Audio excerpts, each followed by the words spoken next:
자, 사주팔자를 보면 여자는 개해 갑자 신묘 무술이고 남자는 기미 개유 갑진 병인입니다. 자, 근데 남녀 모두 사대운 사년을 만났다 이렇게 생각을 해보면 여자 팔자를 먼저 보자면 연지에 해가 있고 일지에 묘가 있으면 해묘미 삼합으로서 양띠의 남자 인연을 자꾸 끌어당기게 되어 있습니다. 기본적으로.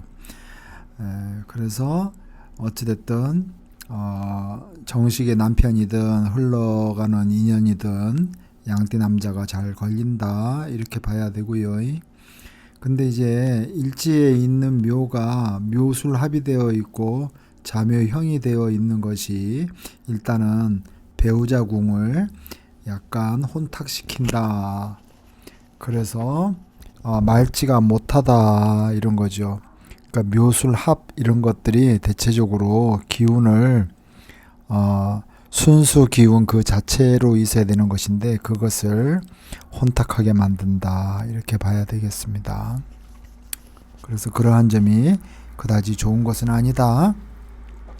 남자 팔자를 보면 미하고 연지에 미하고 월지에 유가 유미 격각이 되어 있고 유진 합이 되어 있고 인진 격각이 되어 있고 또 이제 인미 귀문도 되어 있죠. 대체적으로. 그래서 사주팔자를 해석할 때는 육친법으로 뭐 식신이냐 정제냐 평관이냐 정관이냐 이걸 먼저 보기 전에 지지의 구성이 어떤 식으로 짜여져 있는지를 먼저 봐야 되고 지지의 구성 중에서 어떤 글자가 약점이 있는 것인지를 봐야 됩니다. 충하고 합하고 이런 여러 가지 관계 또는 격각이 되는 관계에서 어떠한 글자가 위력이나 힘이 없다면 그 글자로 인해서 사주팔자에 여러 가지 문제가 되는 사건이 발생할 수 있다는 것을 암시하기 때문에 그렇습니다. 자, 근데 남자 팔자를 보면 연지에 유금이 있는데요. 유미는 격각이라서 이거는 토생금이 되는 것이 아닙니다. 그리고 진토가 유금을 도와주는 것도 아닙니다. 왜 그러냐면 진은 계절로 봄이고 유는 금의 기운이기 때문에 오히려 유진합이 되면서 유금이 기운이 소멸되거나 매우 약해지는 것을 의미합니다. 자, 대운이 사대운이 왔어요. 그러면 유금은 사를 보면 사한다 이런 거예요. 유금이 어찌됐든 사대운이 왔다. 그러면 유는 사에 사한다. 사는 유에 사한다 이런 거죠. 어쨌든 그런 관계인데 대체적으로 자기가 뭔가 유금이라는 거는 그냥 거저먹기 식으로 밑바탕에 깔고 갈 수 있는 언제든지 현금화 시킬 수 있는 자산이나 자본 이런 거를 얘기할 수 있는데 사대운에 와서 불안하다 이렇게 볼 수 있죠. 사유가 합을 함으로 인해서 사유축 삼합으로서 기운이 만들어지게 되고 미토가 기운이 밖으로 밀려나게 됩니다. 그래서 이 남자가 돼지띠의 부인이 밖으로 밀려난다. 사대운 4년에 그렇게 볼 수 있는 것이고요.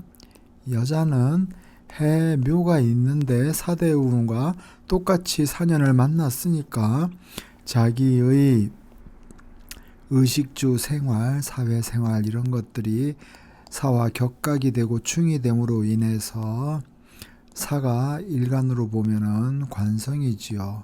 그러니까 그것은 어떤 조직 때문에 또는 어떤 남자 때문에 또는 남편 때문에